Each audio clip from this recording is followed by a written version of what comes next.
Hello मेरे प्यारे दोस्तों, कैसे हैं आप लोग? आई होप आप सब अच्छे होंगे और मन लगा के पढ़ाई कर रहे हो।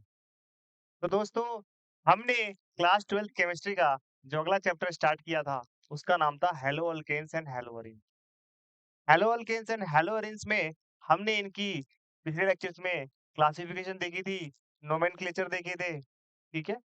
अब इस lecture nature of the bond देखा था। अब इस लेक्चर में जो मोस्ट इम्पोर्टेंट टॉपिक है जहाँ से क्वेश्चन पूछे जाते हैं, दैट मीन्स की प्रिपरेशंस के बारे में पढ़ेंगे और रिएक्शंस के बारे में पढ़ने वाले हैं। तो सबसे पहले जिससे श्योर शॉर्ट क्वेश्चंस आते हैं, मैं आपको प्रायोरिटी वाइज पढ़ाने वाला हूँ, ठीक है? प्रायोरिटी वाइज का मतलब है कि फॉर एग्जांपल मैं सबसे पहले आपको रिएक्शंस के बारे में समझाऊंगा, फिर बताऊंगा कि इसमें कौन-कौन से रिएक्शंस गिवन है, ठीक है? चलो स्टार्ट करते हैं दोस्तों। तो hello alkenes and hello arenes के चैप्टर में जो अपना अगला इंपॉर्टेंट टॉपिक है, वो है अपना टाइप्स ऑफ रिएक्शंस। देखो, एक बात बताओ मुझे, कोई भी रिएक्शंस कितने टाइप्स की हो सकती है ना? सपोज करो हमने क्लास 11th में पढ़ा होगा कि रिएक्शंस के टाइप्स जो होते हैं, वो आप फॉलोइंग टाइप्स में आप रिएक्शंस को डिवाइड कर सकते हो। जैसे कि मान लीजिए कि आप रिएक्शंस को या तो सब्स्टिट्यूशन रिएक्शंस बोल सकते हो, याद आ रहा है कुछ? ये हमने पढ़ा था। या फिर आप एलिमिनेशन बोल सकते हो,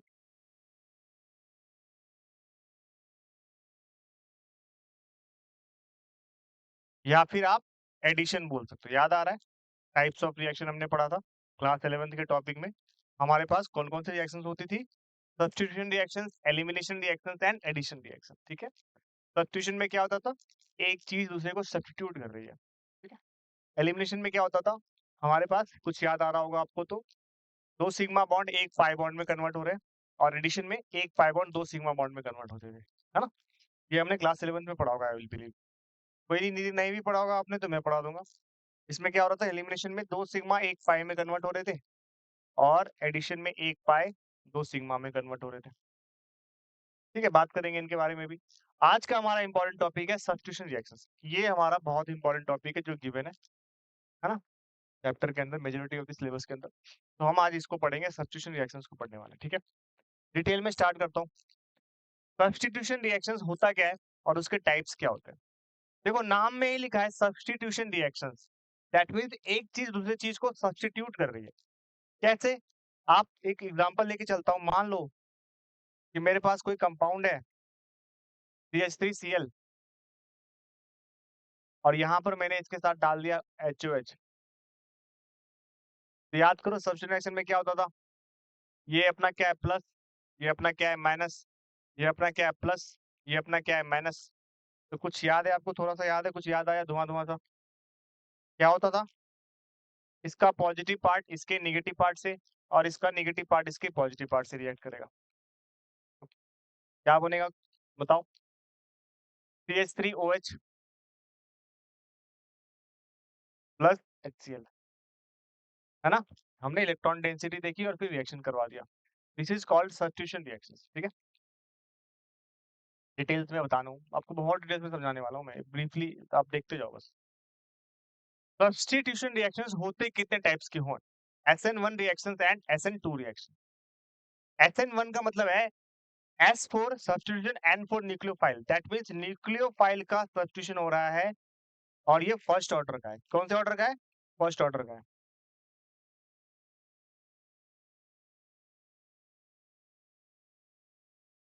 ठीक है? न्यूक्लियोफाइल का सब्स्टिट्यूशन हो रहा है और ये कौन से ऑर्डर का है दोस्तों? फर्स्ट ऑर्डर का है। सिमिलरली यदि SN2 है मेरे पास तो न्यूक्लियोफाइल का सब्स्टिट्यूशन होगा और ये सेकेंड ऑर्डर का होगा, बिकॉज SN2 है। यहाँ पर क्या है? 2 है और यहाँ पर क्या है? 1। 1 का मतलब क्या है दोस्तों? First order. और 2 का मतलब क्या है? सेकेंड ऑर्डर का। ये बात आपको समझ में आ गई? First order and second order का रिएक्शन। SN1 का मतलब nucleophilic substitution of first order, SN2 का मतलब nucleophilic substitution of second order, ठीक है? ये बात आप लोग को समझ में आ गई? यहाँ तक क्लियर है first and second thing? Everything is clear now? तो मैंने SN1 देखा और मैंने SN2 के बारे में जानना स्टार्ट करा।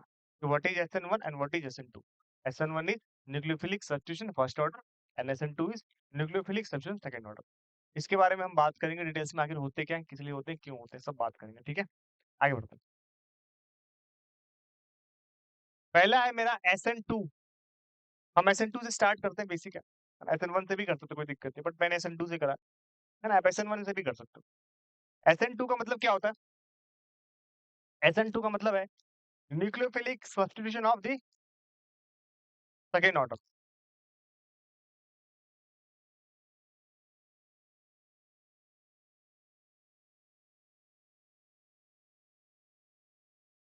न्यूक्लियोफिलिक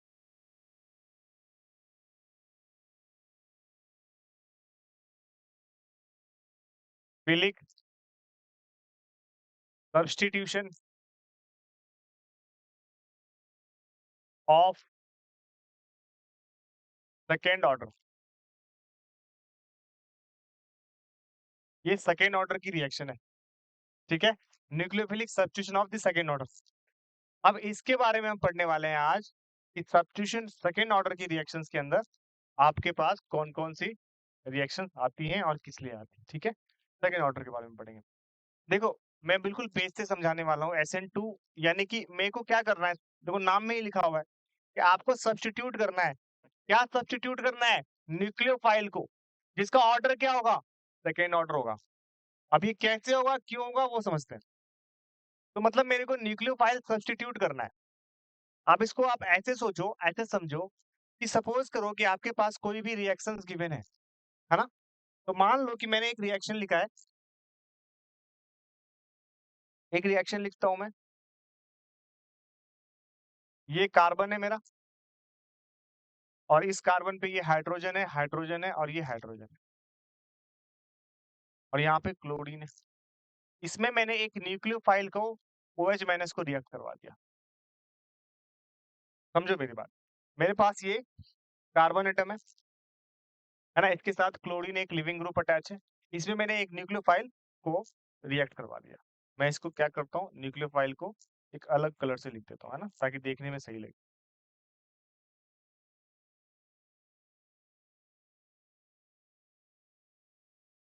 ठीक है, तो मैंने क्या करा, मेरे पास एक RCl कंपाउंड है ना, CH3Cl, मैंने उसको न्यूक्लियोफाइल से रिएक्ट करवा दिया। ठीक है, तो अब क्या कंपाउंड बनेगा, कैसे बनेगा, ये समझने का ट्राई करते हैं। तो सबसे पहली चीज क्या है दोस्तों, इस रिएक्शंस के अंदर क्या हो रहा है, Cl जो मेरा है ना, Cl is a leaving group, because यहाँ पे सब्स्टिट्यूशन किसकी हो रही है, Cl की, किसके साथ, OH के साथ। Cl की सब्स्टिट्यूशन हो रही है यहाँ पर OH के साथ। दैट मीन्स Cl आपका बाहर जा रहा है और OH आपका अटैक कर रहा है। समझो मेरी बात, Cl आपका बाहर जाएगा और OH आपका अटैक करेगा। दैट मीन्स Cl की सब्स्टिट्यूशन होगी किसके साथ, OH के साथ। समझ में आ गया? तो Cl को बाहर जाना है और OH को अटैक करना है, इतना ही अपने को दिमाग में रखनी है चीजें। अब एक बात मेरे को बताओ, यदि Cl आपका बाहर जा रहा है कंपाउंड में, Cl act as a leaving group, तो Cl आपका क्या करेगा कंपाउंड के अंदर, सपोज करो यहां से मैं ऐसे इसको बनाता हूँ, Cl आपका क्या कर रहा है, ऐसा बाहर जा रहा है। ठीक है, देखो हो क्या रहा है कंपाउंड के अंदर, ध्यान से देखना। ये जो मैंने कंपाउंड बनाया कार्बन का, यहाँ के ऊपर ये हाइड्रोजन है, ये हाइड्रोजन है और ये हाइड्रोजन है। ठीक है, अब देखो क्या हो रहा है यहाँ पर, ये Cl आपका यदि बाहर गया है, सपोज करो यदि Cl बाहर गया है तो कार्बोकैटायन जनरेट होगा, है ना? तो यदि SN2 की रिएक्शंस है, तो SN2 की रिएक्शंस में क्या होती है, आपका Cl जो है, यहां से मैं क्या दिखा रहा हूं, ये जो Cl है वो आपका बाहर जा रहा है और OH जो है वो आपका बैक साइड से अटैक कर रहा है, दैट इज अंदर आ रहा है। ये मैं आपको इंटरमीडिएट दिखा रहा हूँ, ये क्या दिखा रहा हूँ, दिस इज एन इंटरमीडिएट। इस इंटरमीडिएट में क्या हो रहा है, यहाँ से Cl आपका बाहर गया, देखो Cl जितना बाहर जाएगा ना, OH उतना ही अंदर आएगा। देखो ध्यान से, Cl जितना बाहर जाएगा OH उतना ही अंदर आएगा। Cl बाहर जा रहा है और OH अंदर आ रहा है, समझ में आया? तो Cl क्या करेगा, लीव आउट करेगा और OH उसको रिप्लेस करेगा। तो क्या कुछ रिएक्शन इस टाइप की नहीं बन जाएगी?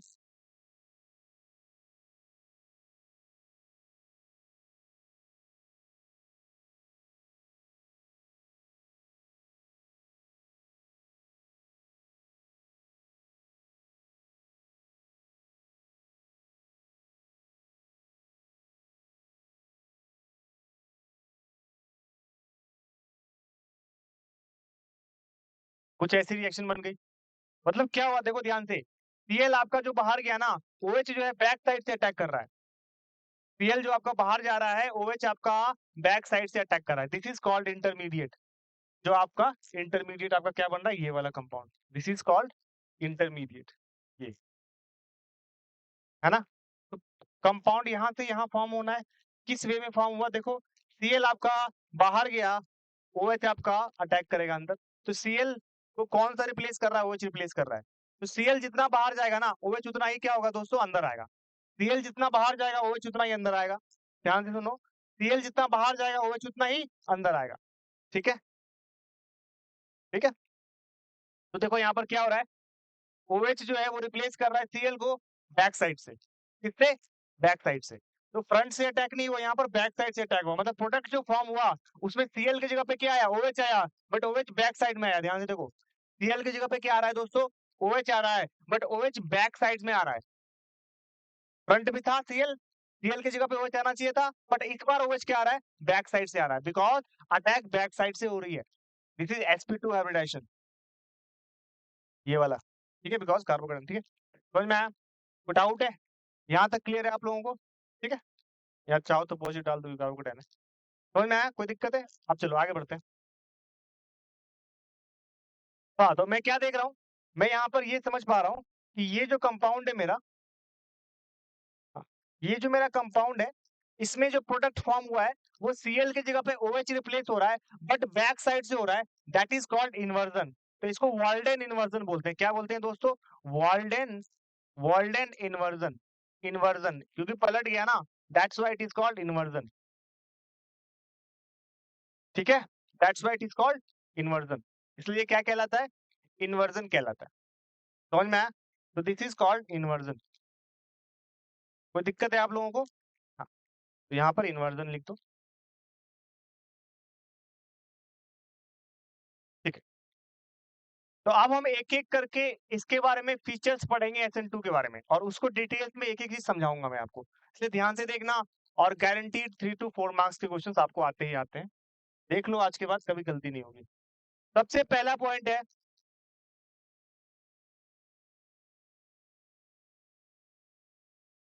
सबसे पहला पॉइंट है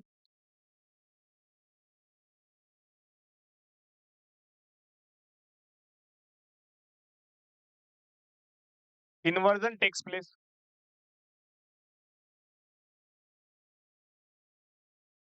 तो पहले मैं लिख देता हूँ SN2 की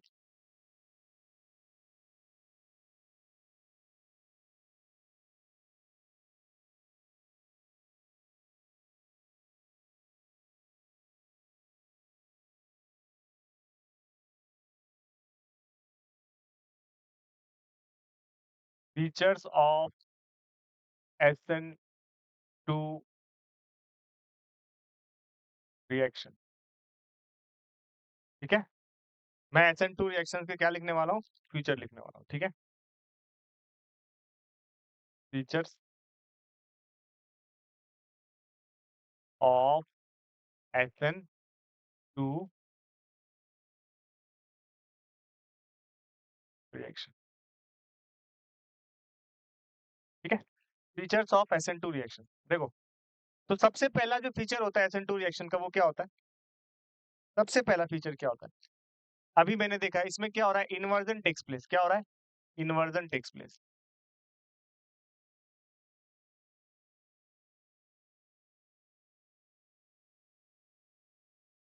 ठीक है, सेकेंड फीचर क्या है, सेकेंड फीचर क्या है इसका, सेकेंड फीचर क्या हो सकता है, देखो रिएक्शन देखते हैं। पहला तो इन्वर्जन टेक्स प्लेस, यानी पलट जाता है मॉलिक्यूल, है ना।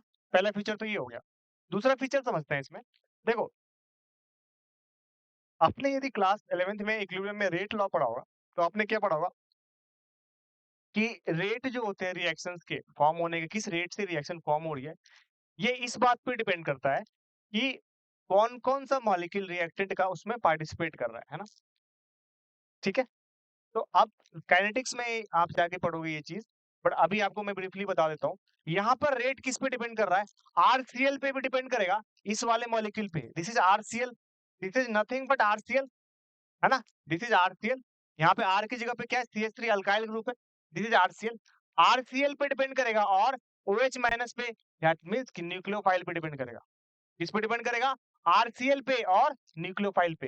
यहाँ पे न्यूक्लियोफाइल क्या है? OH माइनस है। समझ में आई ये बात? यानी कि रेट ऑफ द रिएक्शन इस पे भी डिपेंड करेगा और इस पे भी डिपेंड करेगा कि Cl कितने जल्दी बाहर जा रहे हैं और OH कितना स्ट्रॉन्ग है Cl से जो कि अटैक कर रहा है। इस पे भी रेट डिपेंड करेगा ना, कितना फास्टर SN2 की रिएक्टिविटी है। ये किस चीज पे डिपेंड कर रहा है? इस चीज पे कि Cl कितनी जल्दी बाहर जाएगा और OH कितनी जल्दी अटैक करेगा, कितना स्ट्रॉन्गर OH है। तो क्या मैं ये बोल सकता हूँ कि रेट ऑफ द रिएक्शन, यहां से ये निकल के आई चीज कि रेट ऑफ SN2 किस पे डिपेंड कर रहा है दोस्तों? Directly proportional to RCl and OH minus. यहाँ पे OH माइनस क्या है? एक न्यूक्लियोफाइल है। तो इन दोनों पे क्या डिपेंड कर रहा है? अपना रेट डिपेंड कर रहा है। देखो ध्यान से, रेट किस पे डिपेंड कर रहा है? इस पे भी डिपेंड करेगा और इस पे भी डिपेंड करेगा, बिकॉज इसके अंदर कितने जल्दी आपके ये मॉलिक्यूल अनस्टेबल है, Cl बाहर जा रहे हैं और OH माइनस अटैक करेंगे, तो दोनों पे डिपेंड करेगा। तो रेट क्या करेगा? दोनों पे डिपेंड करेगा। अब देखो, रेट दोनों पे डिपेंड कर रहा है, तो जो रेट लॉ में जो एक्सप्रेशन होता है ना, रेट लॉ में जो एक्सप्रेशन है उसके पावर को जब ऐड करोगे ना तो वो ऑर्डर ऑफ द रिएक्शन होती है। ये आप काइनेटिक्स में पढ़ोगे। रेट लॉ के एक्सप्रेशन को, this is rate law, rate law के एक्सप्रेशन को जो पावर है ना, इसका जो पावर है उसको जब ऐड करोगे ना तो उसको हम ऑर्डर ऑफ द रिएक्शन बोलते हैं। तो यहाँ पर ध्यान से देखो, थर्ड पॉइंट, एक बात बताओ, पावर कितना है आरसीएल का? 1। न्यूक्लियोफाइल का कितना पावर है? 1 पावर है। दैट मींस कि this is an 1 + 1 = 2। This is a second order reaction, this is a second order reaction. Second order reaction क्यों हो रही है? दोबारा समझाता हूँ। देखो, रेट जो है वो आरसीएल पे भी डिपेंड करेगा और न्यूक्लियोफाइल पे भी डिपेंड करेगा, इस पे भी करेगा, इस पे भी करेगा। दैट मींस दोनों पे डिपेंड कर रहा है, पावर 1, यानी ऑर्डर क्या हो जाएगी? 1 + 1 2 पे। That is this is second order reaction, इसलिए इसका नाम क्या है दोस्तों? SN2 है। SN2 का मतलब ही है SN2। SN2 का मतलब ही होता है nucleophilic substitution of second order. और सेकेंड ऑर्डर के लिए समझ में आया, अभी बताया। देखो इसका पावर कितना आ रहा है? 2 आ रहा है, that means of second order reaction. क्या आपको ये चीज समझ में आ गई? इन्वर्जन टेक्स प्लेस, रेट किस पे डिपेंड करता है और ये सेकेंड ऑर्डर रिएक्शन है। चलो, ये तीनों चीजें मैंने आपको बहुत इत्मीनान से समझाया है। आगे बढ़ते हैं।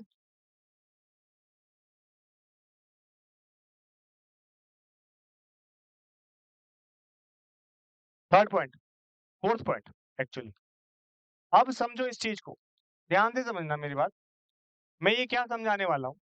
मैं आपको ये समझाता हूँ कि जब भी आप किसी के भी रेट को ध्यान से देखते हो तो आप ध्यान से देखो इस चीज को। ये देखो, मैंने क्या बोला?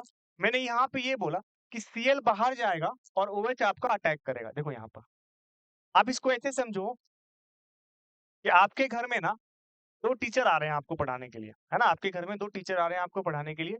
एक फिजिक्स के टीचर है और एक केमिस्ट्री के टीचर है, सपोज करो।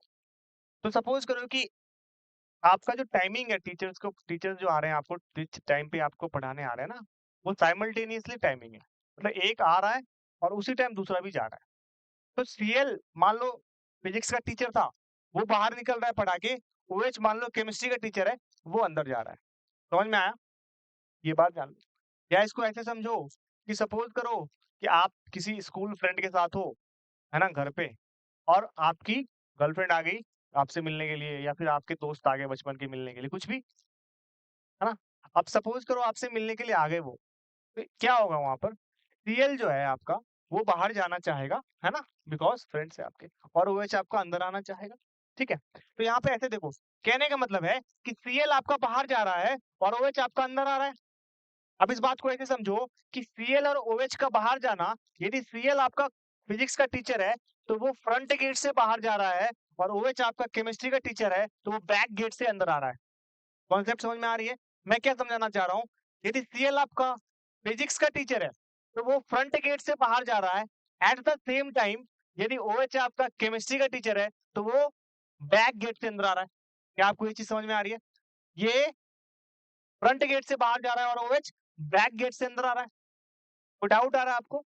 इस बात को ऐसे सोचो कि सपोज करो आपके घर में यदि गेस्ट आए हुए हैं और गेस्ट हैवी हैं, काफी मोटे-मोटे गेस्ट हैं या फिर काफी ज़्यादा गेस्ट हैं, तो क्या टीचर को पढ़ाने में प्रॉब्लम आएगी, नहीं आएगी?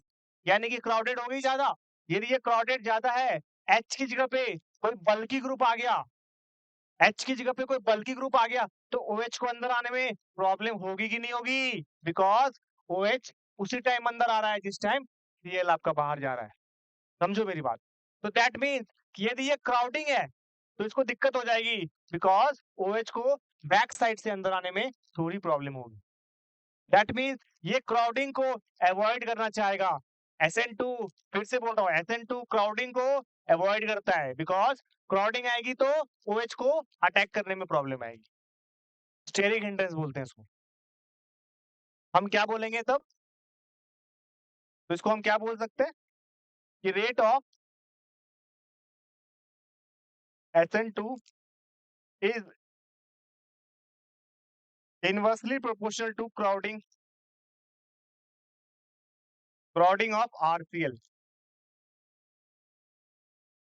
क्या आपको ये चीज समझ में आ गई? Rate of SN2 is inversely proportional to crowding of RCl। Crowding of RCl, RCl के क्राउडिंग पे SN2 की रेट डिपेंड करती है। यानी कि क्राउडिंग जितनी ज्यादा होगी रेट उतनी ही कम होगी। क्राउडिंग जितनी ज्यादा होगी रेट उतनी ही कम होगी। दोबारा समझा रहा हूँ। तो मतलब कैसे कैसे सर? तो मान लो कि क्वेश्चन आ गया आपसे, सपोज क्वेश्चन आया हमारे पास कि सपोज कीजिए कि मेरे पास ये एक रिएक्टेंट है और दूसरे रिएक्टेंट मेरे पास ये वाला है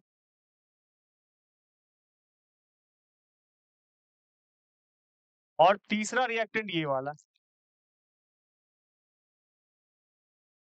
है ना, and fourth one is this one.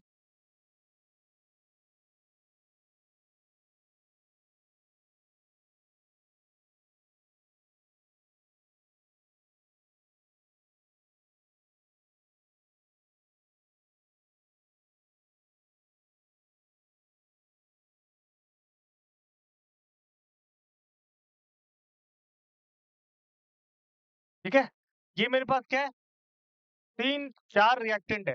This is A, this is B, this is C and this is D. तो मैं आपको बोलता हूँ कि मेरे को एक बात बताओ, इन चारों का यदि मैं न्यूक्लियोफाइल के साथ रिएक्शन करवाता हूँ OH नेगेटिव के साथ, तो कौन सा फास्टर रिएक्ट करेगा? मतलब इन सब में क्या हो रहा है, OH नेगेटिव अटैक कर रहा है। ठीक है, OH नेगेटिव अटैक कर रहा है और ये SN2 की रिएक्शन है। सपोज करो मैंने आपसे सब पूछ लिया, तो एक बात बताओ मेरे को, यदि ये SN2 की रिएक्शन है, यदि ये SN2 की रिएक्शन है, तो SN2 की रिएक्शन होने की वजह से क्या क्राउडिंग जो है वो अवॉइड करना चाहेगा, नहीं चाहेगा न्यूक्लियोफाइल? सर बिल्कुल चाहेगा, क्योंकि आपने अभी हमें सिखाया है कि SN2 की जो रिएक्शन होती है वो क्राउडिंग के इनवर्सली प्रोपोर्शनल होती है। तो ये क्राउडिंग को अवॉइड करना चाहेगा, ये चाहेगा कि ये क्राउडिंग को अवॉइड करे और क्राउडिंग को अवॉइड करके विजिबल हो अटैक करने के लिए।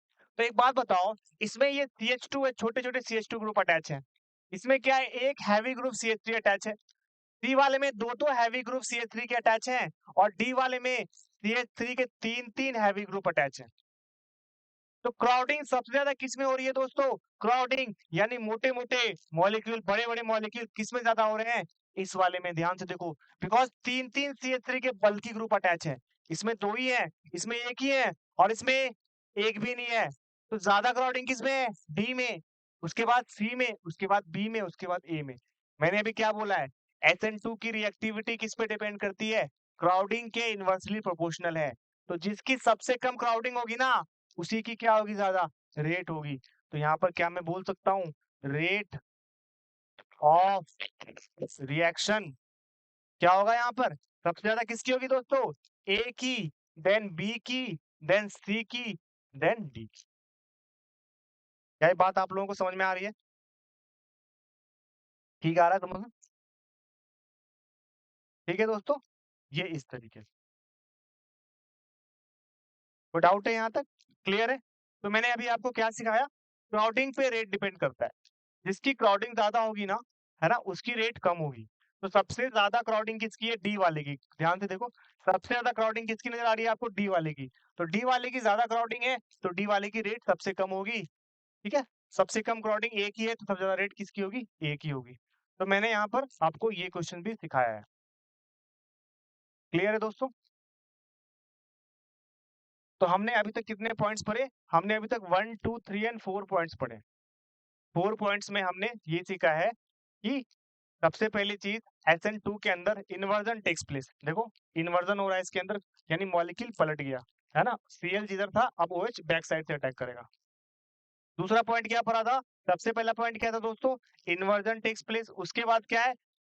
रेट जो है वो RCl पे भी डिपेंड कर रही है और न्यूक्लियोफाइल पे भी डिपेंड कर रही है। उसके बाद हमने क्या पढ़ा है? ये सेकेंड ऑर्डर रिएक्शन है, बिकॉज दोनों पे डिपेंड करी 2 पे, तो सेकेंड ऑर्डर रिएक्शन। उसके बाद क्राउडिंग के इनवर्सली प्रोपोर्शनल है इसकी रेट।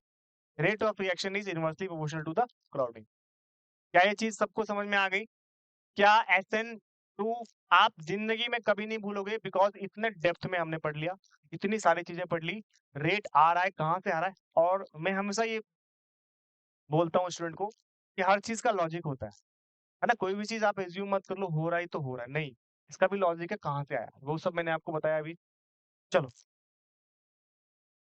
तो ये हमने रेट के बारे में पढ़ा, SN2 की रेट किस पे डिपेंड करती है? क्राउडिंग पे। ठीक है, एक और पॉइंट लिख रहा हूँ, इसको मैं कभी एक्सप्लेन करूंगा बाद में, कि पोलर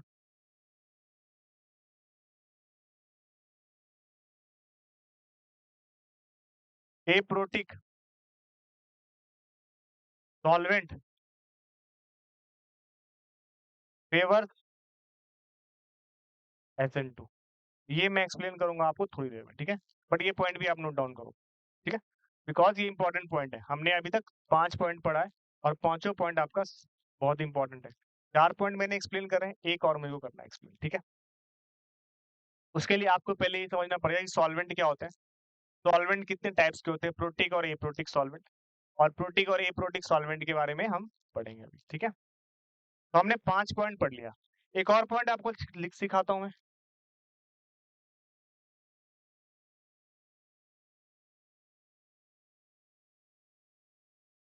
अभी ये किससे लिखूंगा? सब कलर तो यूज कर लिया मैंने, चलो इससे लिखते हैं, ठीक है। एक और पॉइंट क्या हो सकती है दोस्तों यहाँ पे? 6 पॉइंट। अब पोलर एप्रोटिक सॉल्वेंट फेवर कर रहा है SN2 को, ये तो पता है हमें। और हम क्या सोच सकते हैं इसके बारे में? और आप ये बोल सकते हो कि रेट ऑफ SN2, और ये SN1 SN2 दोनों के लिए फिजिबल है, rate of SN2 is directly proportional to leaving tendency of leaving group. अब इसका क्या मतलब है, इसको समझते हैं। लिविंग टेंडेंसी ऑफ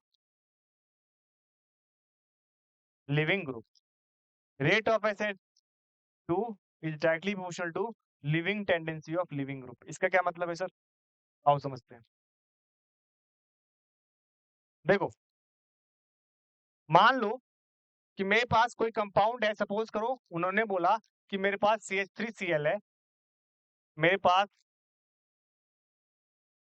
CH3Br है, मेरे पास CH3I है, और मेरे पास CH3F है। ये चारों के चारों सेम न्यूक्लियोफाइल से रिएक्ट करते हैं, OH से, OH नेगेटिव, है ना। सेम न्यूक्लियोफाइल OH नेगेटिव से ये चारों रिएक्ट करते हैं। कौन सा फास्टर रिएक्ट करेगा? ठीक है, इसको समझते हैं। चलो, देखो, यदि CH3FOH से रिएक्ट करता है तो CH3OH बनाएगा, और F आपका बाहर निकल जाएगा, ठीक है। दैट मीन्स कि यहाँ पर F नेगेटिव बाहर जाएगा, यहाँ पर क्या बाहर जाएगा दोस्तों? कलर चेंज कर लेता हूँ, अच्छा लगेगा देखने में।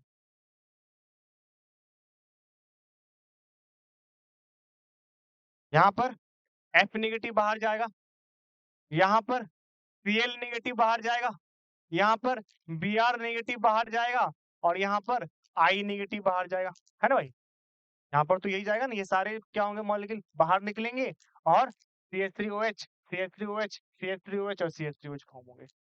कौन सा मॉलिक्यूल जल्दी कौन सा आयन जल्दी बाहर निकलेगा? उसकी रिएक्टिविटी फास्टर होगी। यदि I माइनस पहले बाहर निकलता है तो OH माइनस उतनी आसानी से रिएक्ट कर सकता है, क्योंकि I माइनस की बाहर निकलने की टेंडेंसी ज्यादा होगी। तो क्यों होगी, अब समझते हैं।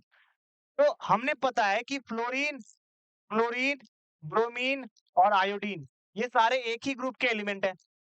अब ये सारे एक ही ग्रुप के एलिमेंट हैं, तो साइज नीचे जाने पर क्या हो रही है, इंक्रीज हो रही है। तो यहाँ से हम क्या पता लगा रहे हैं दोस्तों, फ्लोरीन का जो साइज है वो छोटा, सपोज करो ये फ्लोरीन का साइज है, ये क्लोरीन का साइज है, ये ब्रोमीन का साइज है और ये आयोडीन का साइज है। समझो मेरी बात। सपोज करो ये फ्लोरीन का साइज है, ये क्लोरीन का साइज है, ये ब्रोमीन का, ये आयोडीन का। हाइपोथेटिकली मैं मान के चल रहा हूँ समझाने के लिए, ये साइज ये मत मानना कि ऐसा है, समझाने के लिए बोल रहा हूँ। सपोज ये फ्लोरीन है, ये क्लोरीन है, ये ब्रोमीन है, ये आयोडीन है, ठीक है।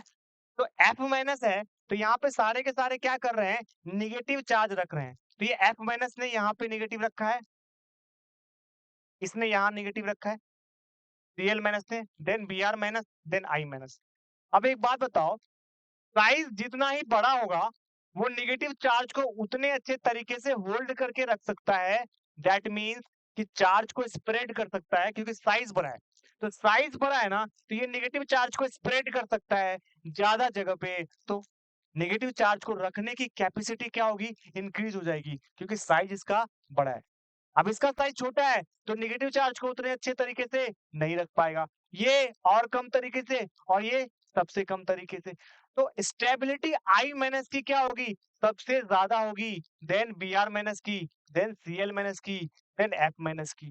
तो सबसे ज्यादा स्टेबिलिटी किसकी होगी, I माइनस की, देन Br माइनस की, देन Cl माइनस की, देन CH3 F माइनस की। तो यदि मुझसे कोई भी पूछे कि what will be the rate of SN2, SN2 का रेट मेरे को पता करना है इन सारे मॉलिक्यूल में, तो दोस्तों आप क्या बोल सकते हो कि सर SN2 का रेट तो सबसे ज्यादा किसका होगा, CH3I का होगा, देन CH3Br का होगा, देन Cl का होगा और देन F का होगा। ऐसा मैंने क्यों बोला, बिकॉज I माइनस इसका ज्यादा स्टेबल है as compared to Br minus, as compared to Cl minus and as compared to F minus. तो ज्यादा स्टेबिलिटी है, तो ज्यादा स्टेबिलिटी होने की वजह से मॉलिक्यूल्स, लिविंग ग्रुप जल्दी बाहर निकलेगा, तो रिएक्टिविटी भी SN2 की क्या होगी, फास्टर हो जाएगी। यहाँ पर आप क्या बोलोगे, रिएक्टिविटी फास्टर जो होती है वो living tendency of leaving group पे डिपेंड करती है। आपको इसका मतलब समझ में आया, ठीक है, यहाँ तक क्लियर है, कोई डाउट है आपको, आई होप डाउट ना हो, ठीक है। तो मैंने 6 पॉइंट आपको लिखवाए हैं कि इन्वर्जन टेक्स प्लेस, SN2 की रेट जो है RCl और न्यूक्लियोफाइल पे डिपेंड करती है, सेकेंड ऑर्डर रिएक्शन है, रेट ऑफ SN2 क्राउडिंग के इनवर्सली प्रोपोर्शनल होती है और पोलर एप्रोटिक सॉल्वेंट फेवर करता है ना, ये पॉइंट मेरे को एक्सप्लेन करना है, ठीक है। और रेट ऑफ SN2 जो है वो living tendency of leaving group के डायरेक्टली प्रोपोर्शनल है, ठीक है। ये पांचों चीजें मैंने पढ़ी है, 6 चीजें, ठीक है। ये 6 चीजें याद रखना, कभी भी SN2 में कभी भी कोई प्रॉब्लम नहीं आएगी आपको, ठीक है दोस्तों, क्लियर है।